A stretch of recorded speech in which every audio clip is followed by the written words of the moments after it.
نام خداوند رنگین کمان، خداوند بخشنده مهربان. سلام و عرض ادب و احترام خدمت همه شما عزیزان. امیدوارم که جور و صحتمند باشید. انجینر نظری هستم با جلسه دوم از فصل 4. امروز در خدمت شما عزیزان هستم. در جلسه قبل ما در رابطه با انکسار صحبت کردیم. تعریف انکسار چی بود؟ گفتیم که هرگاه یک اشعه نور بخواد از یک محیط شفاف وارد یک محیط شفاف دیگه شد و وقتی که به سطح جدایی دو محیط میرسه تغییر مسیر میده، شکسته میشه. به این پدیده میگیم انکسار نور. علت انکسار نور چی بود؟ تغییر سرعت نور بود. چون مثلا اگه نور از یک محیط رقیق وارد محیط غلیظ میشد سرعت کم میشد و وقتی شکسته میشد به خط نرمال ما نزدیک میشد. یا وقتی که نور از محیط غلیظ وارد محیط رقیق میشد سرعت نور زیادتر میشد و وقتی که شکسته میشد از خط نرمال دورتر میشد. این مفاهیمی بود که ما در جلسه قبل با هم دیگه بررسی کردیم. امروز در رابطه با 4 موضوع دیگه در این فصل با هم دیگه صحبت داریم. پس با ما همراه باشید. فصل 4 جلسه دوم. موضوعاتی که در این جلسه با همدیگه بررسی مونیم در رابطه با عمق واقعی و عمق ظاهری صحبت مونیم، تیغه متوازی و سطوح معرفی مونیم، زاویه بحرانی رو میگیم چی هسته و انعکاس کلی رو با همدیگه بررسی مونیم.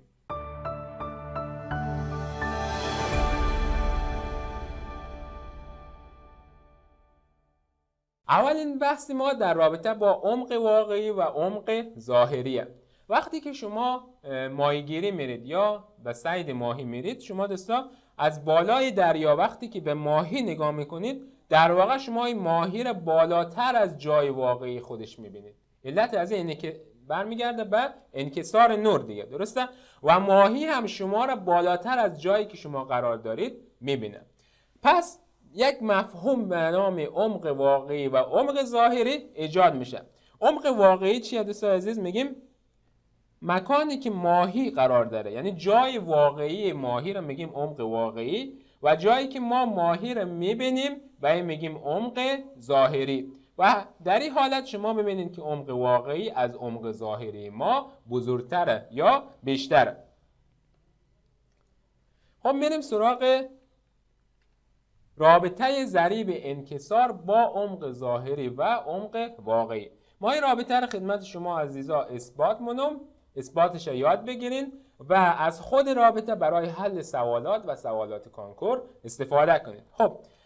خب توجه کنید، ما یک ظرف داریم. این ظرف ما مملو از یک مایع، مثلا از آب پر شده. خب یک جسم ما داخل این ظرف انداختیم، در کف این ظرف جسم ما قرار گرفته. گفتیم که ما این جسم بالاتر از جای واقعیش میبینیم.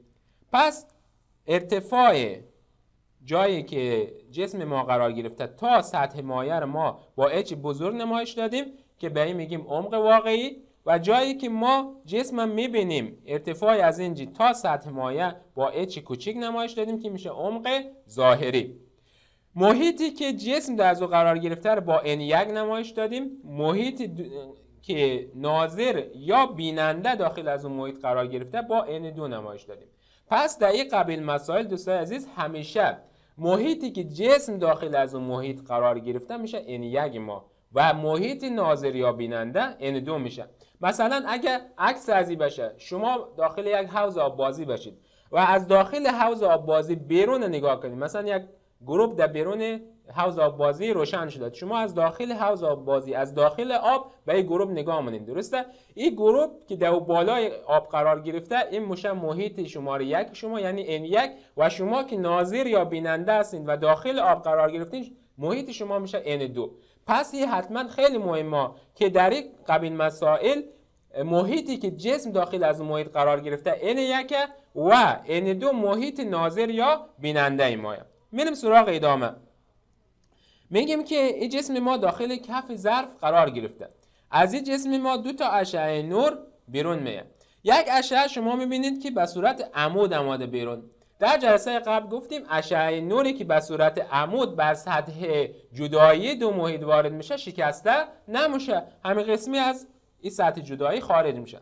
اما اشعه بعدی را اگه شما نگاه کنید به صورت مایل به سطح جدایی دو محیط وارد شده. درسته؟ پس این انکسار پیدا میشه، شکستن میشه. خب حالا میریم سراغ زوایای عظیم. میگم که زاویه‌ای که بین اشعه وارده و خط نرمال فرضی، ما خط نرمال فرضی رو برای شما رسم کردیم. زاویه‌ای که بین اشعه وارده و خط نرمال فرضی ایجاد میشه با آی نمایش میدیم که زاویه وارده، و زاویه‌ای که بین اشعه منکسره و خط نرمال فرضی ایجاد میشه زاویه منکسره میگیم که با آر نمایش دادیم. این آی و آر جای دیگه هم میتونیم رسم کنیم. نگاه کنید، گفتیم زاویه‌ای که بین اشعه وارده و خط نرمال یا خط عمود است ما میگیم اشعه وارده.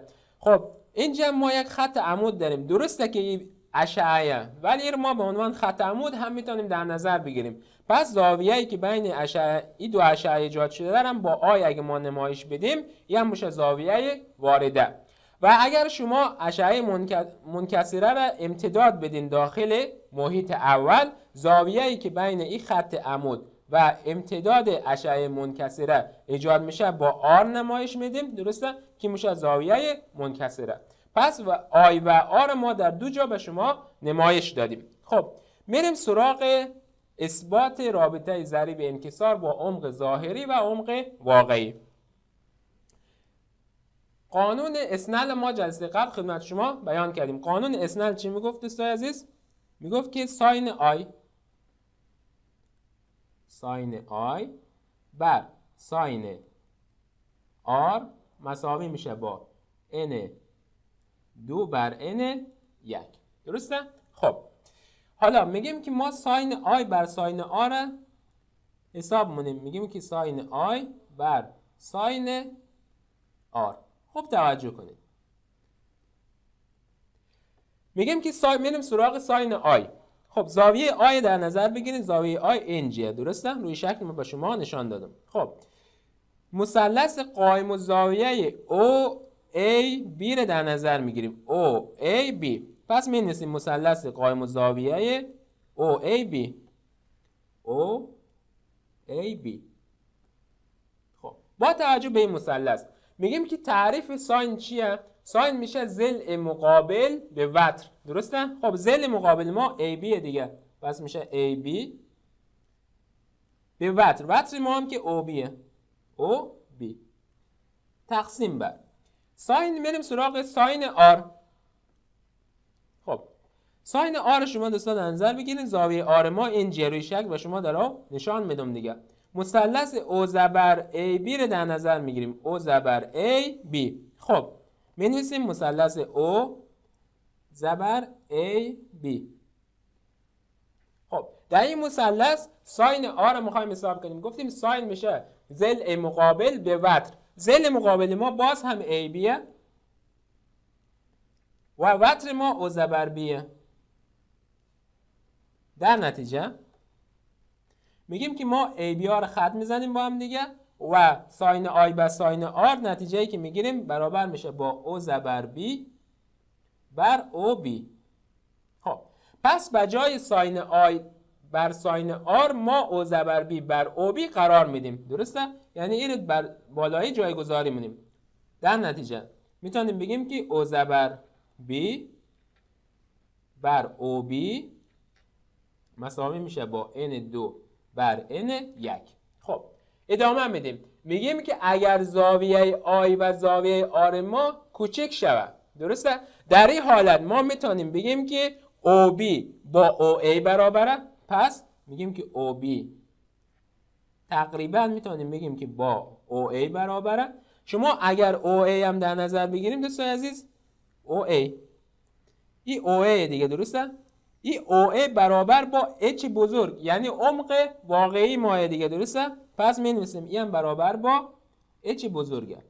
و همچنین در مثلث او زبر ای بی اگه شما در نظر بگیریم میگیم که اگر زاویه آر کوچیک شود ما میتونیم بگیم که او زبر بی تقریبا با او زبر ای برابره. و اگر شما نگاه کنید او زبر ای تقریبا با اچ یا عمق ظاهری ما برابر میشه. درسته؟ پس میتونیم بنویسیم که او زبر ای هم برابر با h کوچیک. خب اینها رو جایگذاری مونیم دیگه. میگیم که بجای او زبر بی دوستان عزیز قرار میدیم h کوچیک، بجای او بی هم قرار میدیم h بزرگ مساوی میشه با n2 بر n1.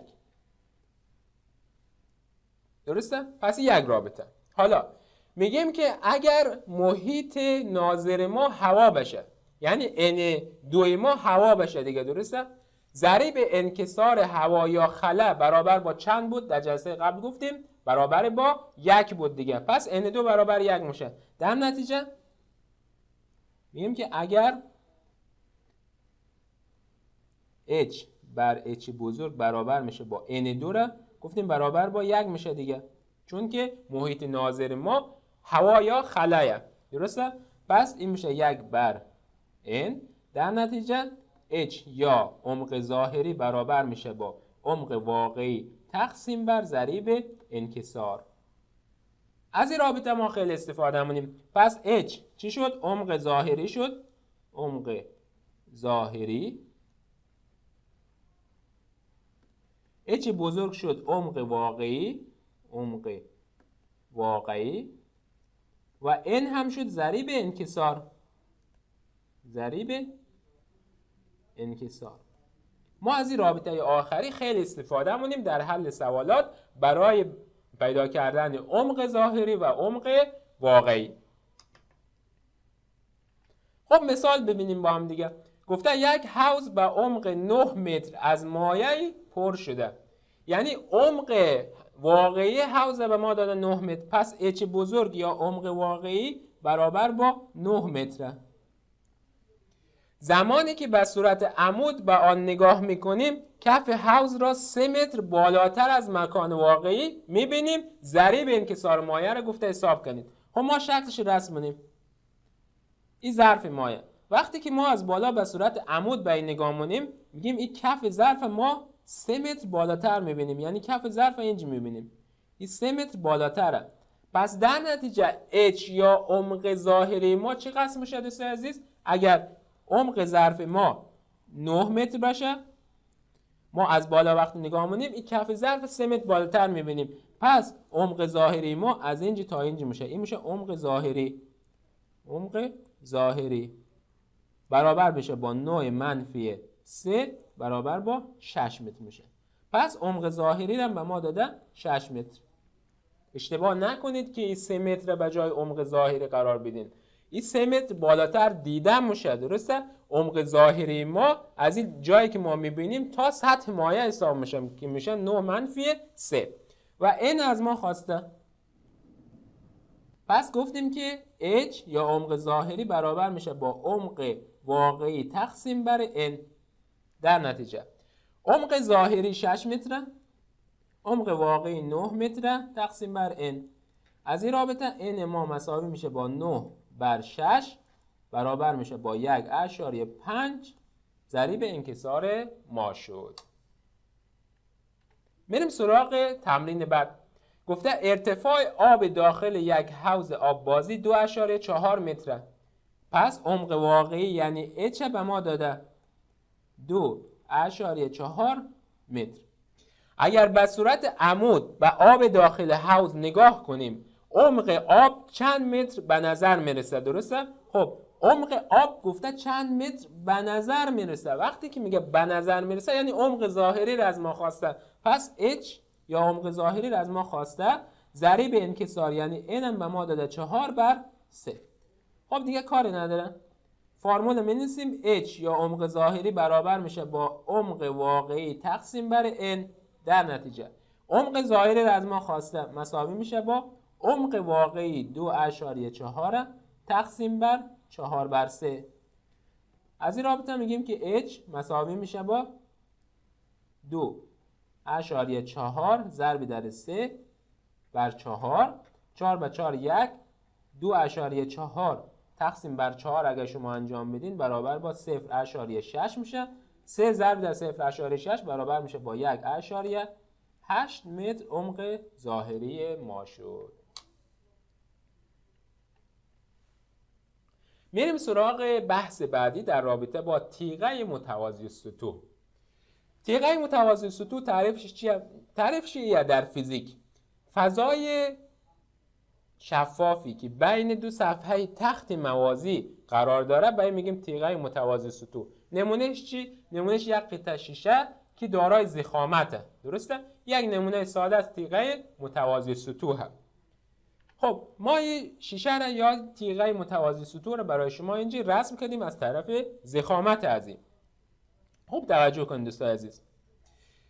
میگیم که در اطراف از این تیغه ما هوا وجود داره. یعنی در وجه بالایی از این ما به شما نشان میدم. در وجه بالایی از این هم هوا وجود داره. در وجه پایینی از این هم هوا وجود داره. پس میتونیم بگیم که ضریب انکسار در بالا و پایین از این برابر با n1. یعنی بالا و پایین از این تیغه ما یک محیط قرار داره، یک نوع محیط قرار داره. پس میگیم ضریب انکسار از این هر دوی از این برابر با n1. و ضریب انکسار خود شیشه را ما به n2 نمایش میدیم. درسته؟ خب اینا رو مینویسیم. میگیم که n1 پس هوای یا خلای، n2 شیشه و n1 ما هم باز خلا میشه. خب اگر اشعه از هوا بخواد وارد از این تیغه متوازی سطوح ما شود، خب توجه کنید، یعنی اشعه ما از هوا وارد شیشه میشه، یعنی هوا یک محیط رقیق دیگه نسبت به شیشه، یعنی از یک محیط رقیق میخواد وارد محیط غلیظ شود. دوست عزیز خب میریم ادامه میدیم. میگیم ما اگه اینجا یک خط نرمال فرضی خودمون رسم کنیم، زاویه‌ای که بین اشعه وارده و خط نرمال ایجاد میشه را ما گفتیم با آی نمایش میدیم که میشه زاویه وارده. خب حالا اشعه ما از محیط رقیق وارد محیط غلیظ میشه، پس سرعت اشعه نور ما کم میشه، پس وقتی که شکسته میشه به خط نرمال نزدیکتر میشه. خب ما شکست از این برای شما رسم کنیم. میبینید که به خط نرمال نزدیکتر شد. خب زاویه‌ای که بین این اشعه منکسره و خط نرمال ایجاد میشه را ما میگیم که زاویه منکسره با آر نمایش میدیم. از طرف این زاویه منکسره از وجه بالایی بر وجه پایینی تیغه متوازی سطوح اشعه وارده محسوب میشه دیگه. درسته؟ خب پس برای وجه پایینی ما اشعه وارده وقتی حساب میشه، ما اینجا یک خط نرمال باز رسمونیم. وقتی که خط نرمال رسمونیم، زاویه بین این اشعه که برای وجه اشعه وارده محسوب میشه و خط نرمال با آی زبر نمایش میدیم. حالی اشعه ما داخل شیشه دیگه، از شیشه میخواد وارد خلا شود. درسته؟ یعنی از یک محیط غلیظ وارد محیط رقیق میشه دیگه. چه اتفاقی میفته؟ گفتیم وقتی از محیط غلیظ وارد محیط رقیق میشه، سرعت اشعه نور زیاد میشه. درسته؟ پس شکست از این به نحویه که از خط نرمال ما دور میشه. خب ما شکست از این برای شما رسم کردیم. میبینید که به این شکل شکسته شد، یعنی از خط نرمال دور شد و زاویه‌ای که بین این اشعه منکسره و خط نرمال ایجاد میشه هم با آر زبر نمایش میدیم. اگر شما خوب توجه کنید، این اشعه‌ای که بر وجه بالایی وارد شد، من روی شکل هم به شما نشان میدم، بر وجه بالایی تیغه متوازی سطوح وارد شد، با این اشعه پایینی که از این خارج شد با هم دیگه چی ان؟ موازی ان دیگه. درسته؟ پس چه نتیجه میگیریم؟ نتیجه‌ای که میگیریم اینه زاویه آی با آر زبر برابره. زاویه آی با آر زبر با هم دیگه برابره و همچنین زاویه آر هم با زاویه آی زبر با هم دیگه برابره. پس میتونیم بگیم در تیغه های متوازی سطوح اگر اشعه نور بر یک وجه وارد شود یا تابانده شود، از وجه مقابل آن به موازات خودش خارج میشه. این ویژگی تیغه های متوازی سطوح هست. و یک نکته جالب دیگه که در تیغه های متوازی سطوح وجود داره اینه که اگر شما چند تیغه متوازی سطوح هم روی هم دیگه قرار بدین، باز هم این اشعه وارده و اشعه خارج شده آخری با هم دیگه موازی هستند. پس زاویه های اینها با هم دیگه برابر. شما میتونید قانون اسنل برای هر دو محیط دلخواه در تیغه متوازی سطوح بنویسین. مثلا بین از این N1 و N2 میتونید بنویسین. اگه حالا این پایین ما به جای n1 یک n3 بود، شما بین n1 n3 n2 و n3 میتونید رابطه اسنل بنویسیم که حالا ما مثال میزنیم شما بیشتر بفهمید که قضیه از چی قراره. بریم سراغ مثال. گفته در شکل مقابل اشعه وارده، این اشعه وارده ای مایه با زاویه 37 درجه نسبت به خط نرمال از محیط اول یعنی یک دیگه و محیط دوم وارد میشه. زاویه منکسره یا آر از ما خواسته، یعنی این زاویه را از ما خواسته. خب شما میبینید که تیغه‌های ما تیغه‌های متوازی سطوح دیگه. ما گفتیم که در تیغه‌های متوازی سطوح شما میتونید قانون اسنل برای هر دو محیط دلخواه بنویسین. ما می‌نویسیم میگیم که ساین آی بر ساین آر، قانون اسنل ما جلسه قبل گفتیم. اگه فراموش کردید باز برین ویدیوی جلسه قبل پلی کنید و این قانون رو ببینید. میگیم که ساین آی بر ساین آر مساوی میشه با n3 بر n1. ما برای دو محیط دلخواه n1 و n3 قانون اسنل نوشتیم. خب میگیم که ساین آی، زاویه آی چی میشد؟ زاویه بین اشعه وارده و خط نرمال، پس میشه ساین 37 درجه بر ساین آر مساوی میشه با n3 جذر 2 و n1 هم 5 بر 3. 5 بر 3. خب ادامه میدیم. میگیم که ساین 37 دوست عزیز برابر میشه با 0.6. پس میگیم که ساین آر مساوی میشه با 5 بر 3 ضرب در 0.6 تقسیم بر جذر 2. خب اگر شما ضرب انجام بدین 5 بر 3 ضرب در 0.6 برابر با 1 میشه. در نتیجه ساین آر مساوی میشه با 1 بر جذر 2. خب دوستان عزیز چی زاویه‌ایه که ساین از 1 بر جذر 2؟ زاویه ها رو گفتیم زاویه‌های مهم حتما حفظ بشه. شما اگر در قسمت مثلثات تسلط داشته باشین خیلی از مسائل فیزیک و خیلی از مسائل ریاضی رو به راحتی حل مونین. گفتیم ساین چی زاویه 1 بر جذر 2؟ آفرین، زاویه 45 درجه. پس در نتیجه میگیم آر برابر با 45 درجه میشه. که سوال هم همین از ما خواسته بود، گفته بود زاویه منکسره ما چند درجه. بریم سراغ سوال بعدی. دوستان عزیز این سوال خوب توجه کنید. مشابه از این سوال در کتاب درسی شما آمده، منتها با یک راه حل دیگه حل کرده. ما را ساده تر سعی مونیم که حل کنیم تا شما به راحتی بفهمید که این سوال چه قسمی باید حل کنیم. سوال چی گفته؟ گفته در شکل مقابل اشعه SI با زاویه 45 درجه نسبت به تیغه شیشه‌ای به ضخامت 3 سانتی متر وارد میشن. درسته؟ خب این اشعه مایه اشعه SI با زاویه 45 درجه. زاویه 45 درجه میشه زاویه وارده ما و ضخامت هم به ما داده 3 سانتی متر و در نقطه A، یعنی این نقطه از تیغه خارج میشه، یعنی اشعه ما وارد تیغه میشه. درسته؟ چون محیط عوض میشه، یعنی از هوا وارد شیشه میشه، پس این انکسار پیدا مونه، شکسته میشه و از نقطه A خارج میشه. گفته لغزش شعاع ورودی چقدر است و در پرانتز هم گفته ضریب انکسار تیغه شیشه‌ای جذر 2. خب میریم سراغ این مفهوم لغزش شعاع ورودی چقدره. یعنی چی لغزش شعاع ورودی؟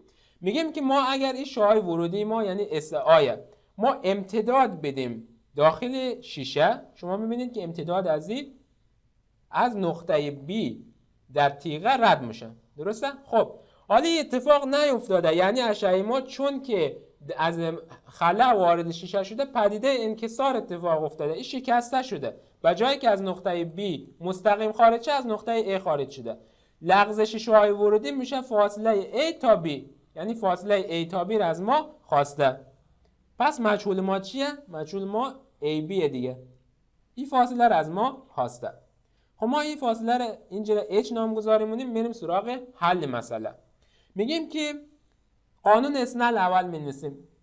خوب توجه کن. میگیم ساین I بر ساین R مساوی میشه با N2 بر N1. ادامه میدیم.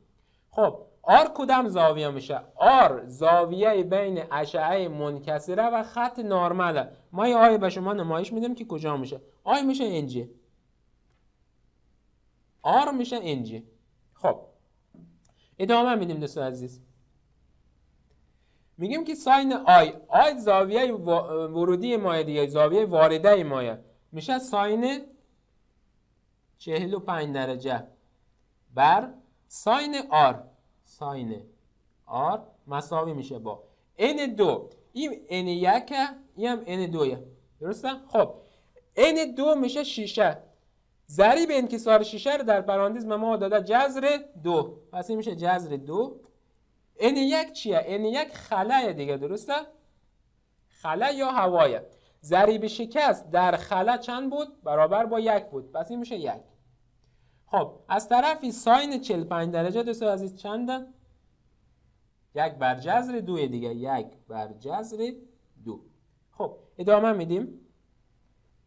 میگیم که ساین R مساوی میشه با 1 بر جذر 2 تقسیم بر جذر 2 که برابر میشه با 1 بر 2.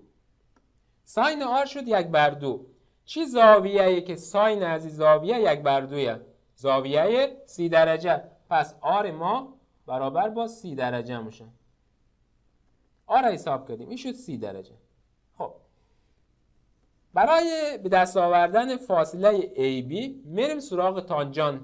خب از تانجانت کمک میگیریم. کتاب شما یک قسم دیگه که ما با تانجانت حل می‌کنیم که خیلی راحت‌تر میتونیم جواب سوال پیدا کنیم. میگیم که تانجانت R مساوی میشه با، خب شما مثلث HIA در نظر بگیرید. یه هم زاویه R مایه دیگه، درسته؟ خب تانجانت چی میشد؟ میشد ضلع مقابل و ضلع مجاور. ضلع مقابل ما HA، ضلع مجاور ما هم HI دیگه، درسته؟ خب پس می‌نویسیم، میگیم که برابر میشه با HA بر HI. در نتیجه آره که ما به دست آوردیم 30 درجه دیگه، پس میشه تانجانت 30 درجه مساوی میشه با HA بر HI. اندازش چه قصد دوست عزیز؟ این HI دیگه، درسته؟ HI برابر با ای دیگه، یعنی برابر با 3 سانتی متر. پس HI ما شد 3 سانتی متر. 3 سانتی متر. خب تانجانت C چنده؟ تانجانت C جذر 3 بر 3 دیگه، درسته؟ این جذر 3 بر 3. جذر 3 بر 3. در نتیجه HA برابر میشه با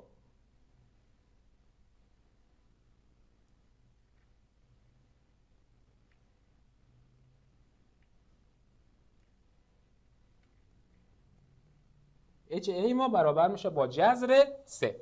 خواهی از این حالت میریم سراغ تانجانت I.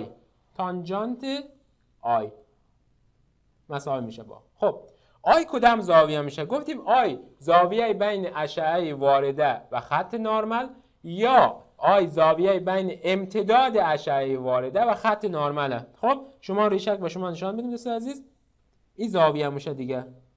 شما امتداد اشعه وارده را نگاه کنین، زاویه بین امتداد اشعه وارده و خط نرمال یعنی این زاویه برابر با زاویه آی میشه دیگه، درسته؟ پس این زاویه شما برابر با زاویه آی شد. خب برای به دست آوردن تانجانت آی کدام مثلث در نظر میگیریم؟ میگیم که مثلث HI بیر در نظر میگیریم. این مثلث بزرگ دیگه، درسته؟ خب در این مثلث بزرگ میگیم که تانجانت آی میشه ضلع مقابل. ضلع مقابل چیه؟ HB دیگه، HB بر ضلع مجاور. ضلع مجاور باز هم HI. خب تانجانت آی ما چند درجه؟ 45 درجه دیگه، پس برابر میشه با تانجانت 45 درجه مساوی میشه با HB بر HI هم که گفتیم 3 سانتی متر. خب تانجانت 45 درجه چنده دوست عزیز؟ تانجانت 45 درجه برابر با 1 دیگه، درسته؟ پس در نتیجه HB برابر میشه با 3 ضرب در 1 که برابر با 3 سانتی متر میشه. خب ما مجهول سوال ما چیه؟ AB. خب اگه ما بخوایم AB رو به دست بریم دوستان توجه کنین، AB رو بخوایم به دست بیاریم AB میشه HB منفی HA. درسته؟ پس می نویسیم ادامه سوال اینجا می نویسیم، میگیم که H یا AB مساوی میشه با HB منفی HA. خب AB یا مجهول ما مساوی میشه با HB رو ما حساب کردیم 3، HA هم حساب کردیم جذر 3، پس میشه 3 منفی جذر 3 که شما اگه این رو حساب کنید میشه فاصله A B ما. خب یه هم از حل این سوال بود دوستان عزیز. تقاضامونم که اگر در حل این سوال شما باز هم گیج شدید یک بار دیگه این قسمت ببینید تا کاملا مفهوم این سوال به دست شما بیاد. میریم سراغ بحث بعدی در رابطه با زاویه بحرانی. تعریف زاویه بحرانی چیه؟ میگه اگر اشعه نوری بخواد از محیط غلیظ وارد محیط رقیق شود. خیلی مهمه، حتما باید از محیط غلیظ وارد محیط رقیق شود، عکس از این درست نیه. خب حالا ما شکل از این به شما رسم دوستان نگاه کنید. اگر این سطح جدایی دو محیط باشه، درسته؟ و این هم خط نرمال فرضی ما باشه، محیط بالای خط میگه محیط غلیظه و محیط پایین از این محیط رقیقه. خب یک اشعه نور میخواد از محیط غلیظ وارد محیط رقیق شود. ما این اشعه رو به شما رسم کردیم. این اشعه وارده مایه. میگیم که اگر زاویه وارده ما به قسمی باشه که اشعه منکسره ما تحت زاویه 90 درجه انکسار پیدا کنه. یعنی چی؟ یعنی به این شکل شود. درسته؟ به این شکل شما میبینید که زاویه منکسره ما بر خط نرمال عمود شده یا مماس بر سطح جدایی دو محیط قرار گرفته دیگه. درسته؟ در این حالت میگیم که زاویه وارده ما به عنوان زاویه بحرانی شناخته میشه، یعنی آی مساوی میشه با سی. پس در زاویه بحرانی دوستان عزیز آی مساوی با سیه. درسته؟ خب میریم قانون اسنل برای این حالت می‌نویسیم. میگیم که ساین آی بر ساین آر مساوی میشه با n2 بر n1. خب ساین آی به جای ساین آی قرار میدیم ساین سی، چون آی با سی برابر شد دیگه، بر ساین آر ساین 90 درجه دیگه. چرا؟ چون گفتیم آر یا اشعه منکسره ما با زاویه 90 درجه انکسار پیدا میکنه، پس میشه 90 دیگه، مساوی میشه با n2 بر n1. خب n2. خب دوستان عزیز توجه کنید که اگر n2 محیط رقیق ما هوا بشه، این n2 رو ما برابر با 1 میگیریم دیگه. گفتیم که ضریب انکسار خلا برابر با 1، پس به جای n2 1 میذاریم، این بر n1. در نتیجه ساین 90 هم که برابر با 1، پس میتونیم بگیم که ساین c برابر میشه با 1 بر n. یعنی شما زاویه بحرانی رو میتونید از این رابطه حساب کنید. خب بریم با هم دیگه مثال ببینیم. گفته در شکل ذیل ضریب انکسار n2 چقدره؟ خب شما نگاه کنید، یک اشعه بر سطح جدایی دو محیط وارد شده و اشعه منکسره ما بر خط نرمال عمود شده یا مماس بر سطح جدایی قرار گرفته. پس نتیجه‌ای که میگیریم اینه که زاویه وارده ما زاویه بحرانیه دیگه. خب زاویه وارده کدام زاویه میشه؟ زاویه وارده زاویه بین اشعه وارده و خط نرمال میشه، یعنی این زاویه میشه آی. با توجه به خط نرمال میتونیم بگیم که این آی برابر میشه با 90 منفی سی. 90 منفی سی برابر با 60 درجه میشه. درسته؟ خب میریم در قسمت قبل ما در قسمت زاویه بحرانی ساین سی رو به شما اثبات کردیم دیگه. میگیم که ساین سی مساوی میشه با n2 بر n1.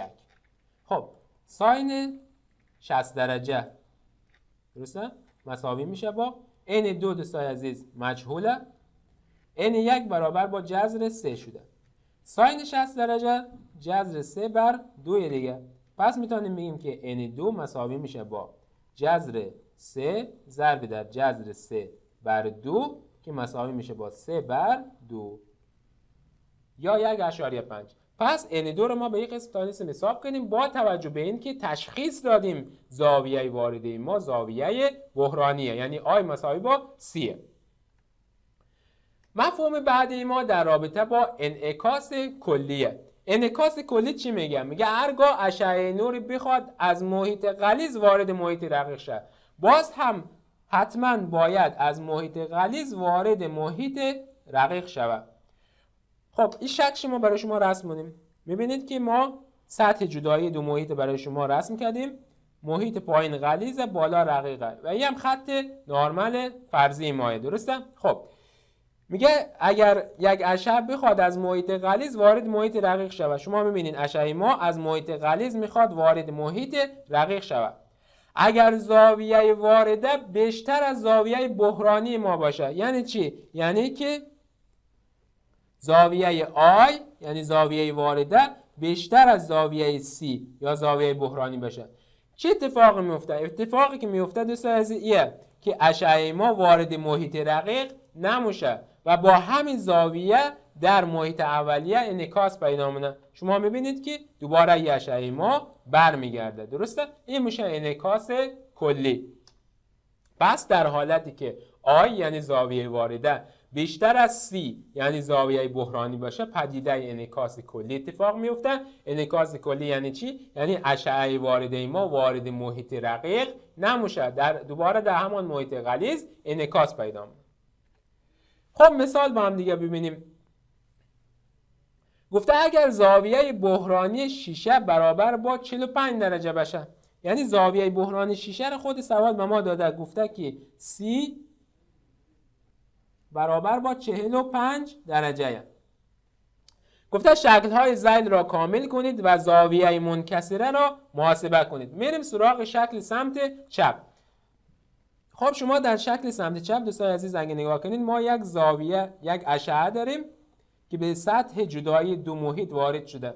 محیط اول ما شیشه، محیط دوم ما هوایه، یعنی از یک محیط غلیظ میخواد وارد محیط رقیق شود. خب زاویه وارده ما 45 درجه، یعنی I مساوی با 45 درجه، درسته؟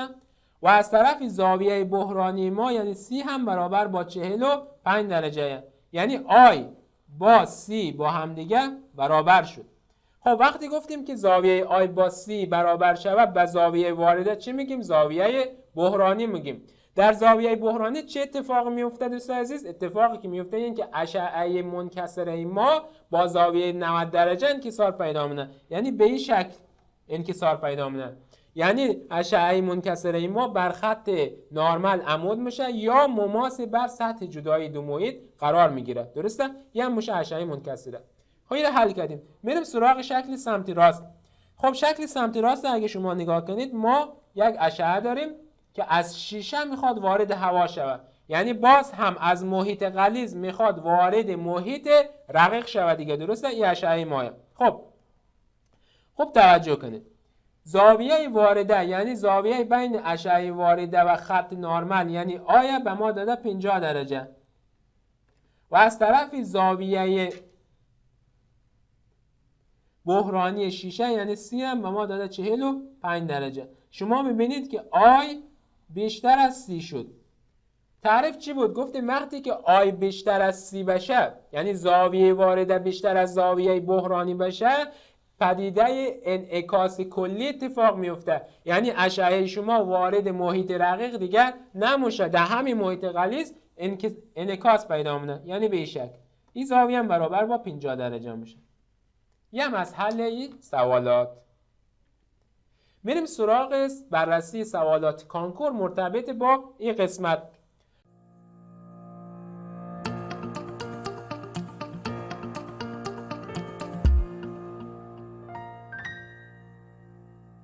سوال اول از فرم سوم بامیان مطرح شده. گفته رابطه بین عمق ظاهری A زبر، عمق واقعی A و ضریب انکسار کدام گزینه؟ خب میگیم که ما یک رابطه داشتیم، میگفتیم عمق ظاهری یعنی A زبر برابر بود با عمق واقعی یعنی A تقسیم بر ضریب انکسار یعنی N. پس این میشه عمق واقعی ما یک بار دیگه می‌نویسیم تا در ذهن شما کامل جای بگیره. N میشه ضریب انکسار و A زبر هم میشه عمق ظاهری.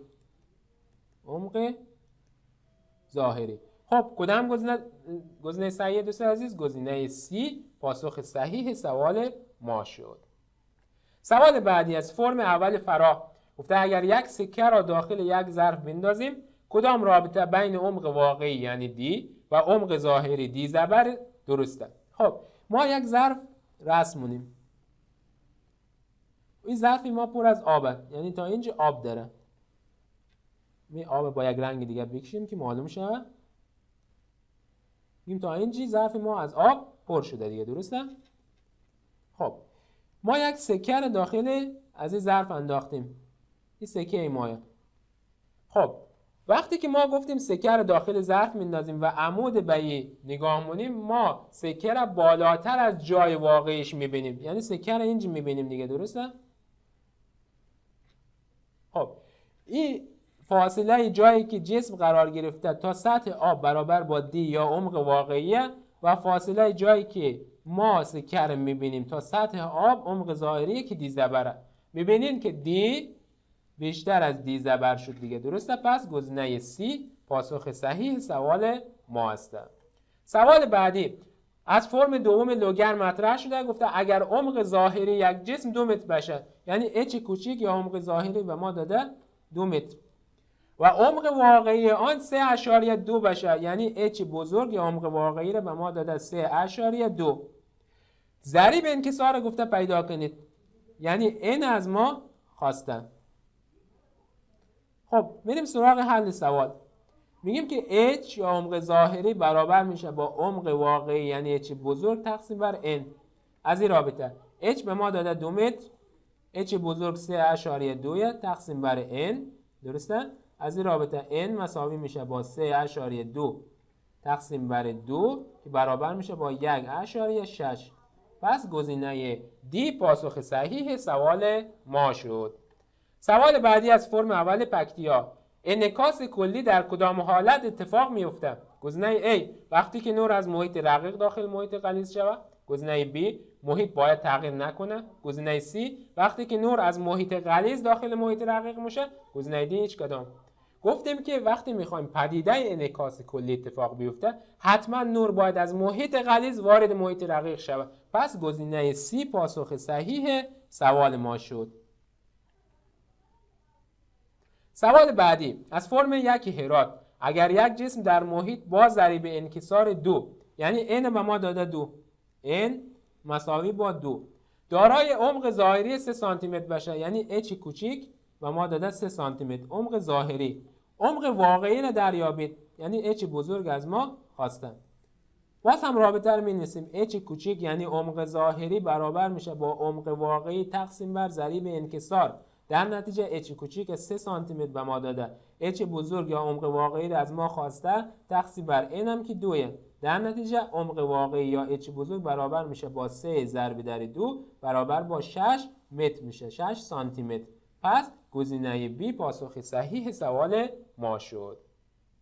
سوال بعدی گفته زاویه بحرانی برای سطح جدایی دو محیط آب هوا چند درجه است در صورتی که ضریب انکسار آب جذر 2 باشد؟ خب زاویه بحرانی چی بود فرمولشی؟ گفتیم که ساین C مساوی بود با N2 بر N1، درسته؟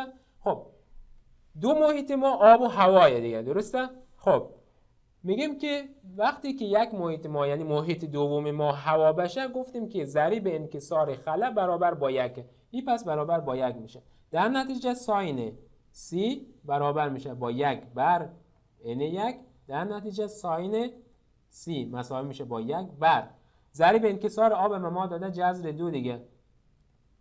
چه زاویه‌ای که ساین از 1 بر جذر 2؟ زاویه 45 درجه. پس C دوستان عزیز برابر با 45 درجه میشه.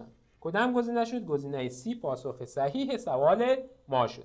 سوال بعدی گفته انعکاس کلی در کدام حالت ذیل واقع میشه؟ گزینه A وقتی که زاویه وارده مساوی با زاویه بحرانی بشه. B وقتی زاویه بحرانی بزرگتر از زاویه وارده بشه. گزینه C وقتی زاویه وارده بزرگتر از زاویه بحرانی بشه و گزینه D وقتی زاویه وارده کوچکتر از زاویه بحرانی بشه. گفتیم پدیده انعکاس کلی در حالتی اتفاق میفته که اولا اشعه نور ما از محیط غلیظ وارد محیط رقیق شد. این اولین شرط بود. شرط دوم ما چی بود؟ که زاویه وارده یعنی زاویه I بیشتر از زاویه بحرانی یعنی زاویه C شود. پس گزینه C پاسخ صحیح سوال ما شد. خب دوستای عزیز، جلسه دوم فصل 4 با موضوع انکسار هم به پایان رسید. امیدوارم که تمام مطالب قسمت تانسته باشم کامل و مفهومی خدمت شما عزیزان بیان کرده باشم. تا جلسه بعد همه شما عزیزان به الله پاک میسپارم. موفق و پیروز باشید.